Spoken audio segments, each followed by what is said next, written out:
რეკლამის შემდეგ პირდაპირ ეთერში ვაგრძელებთ მუშაობას. ამ წუთებში დინამო არენაზე თბილისის დინამოსა და მოსკოვის დინამოს შორის ამხანაგური მატჩი მიმდინარეობს. შეხვედრას მადრიდის რეალისა და პორტუგალიის ნაკრების ფეხბურთელი კრისტიანო რონალდუ და უკრაინელი სპორტსმენი ანდრეი შევჩოკო ესწრებიან. დინამო არენაზე მისვლამდე მსოფლიოს ერთ-ერთმა საუკეთესო ფეხბურთელმა კრისტიანო რონალდუმ დიღომში თბილისის დინამოს ვიტალი დარასალიას სახელობის საფეხბურთო აკადემია გახსნა.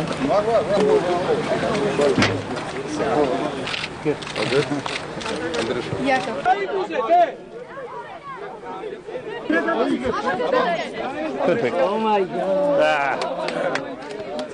Now it's still the play.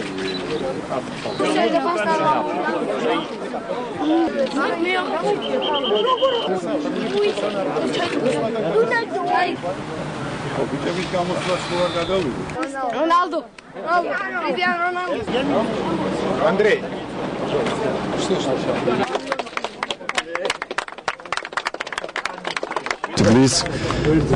პირველ შტაბ-ეტილება დადებითი იყო. მე ბატონი რომანის დაპატიჟებით ჩამოვედა, ბედნიერი ვარ რომ აქ ვარ. ახლა ხან რჩევები მივეცი ახალგაზრდა ფეხბურთელებს. ეს არის დინამო თბილისის მომავალი თაობა. ძალიან სასიამოვნო იყო. მინდა მადლობა უთხრა ყველას იმისთვის, რომ ეს შესაძლებლობა მომეცა. მე პირველად ვარ საქართველოში, ქალაქს კარგად არ ვიცნობ, მაგრამ იმედი მაქვს მომავალში კიდევ ვეწვევი თბილისს და უფრო მეტი დრო მექნება ქალაქის დასათვალიერებლად. ქართველები ყოველთვის ვიღებთ სტუმრებს გულითადად. ძალიან საინტერესო არის ის, რომ იხსნება თბილისის დინამოს აკადემია.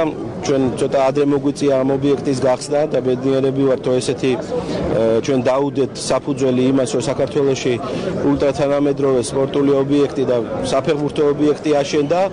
ეს ძალიან მნიშვნელოვანია პირველ რიგში ფეხბურთის განვითარებისთვის.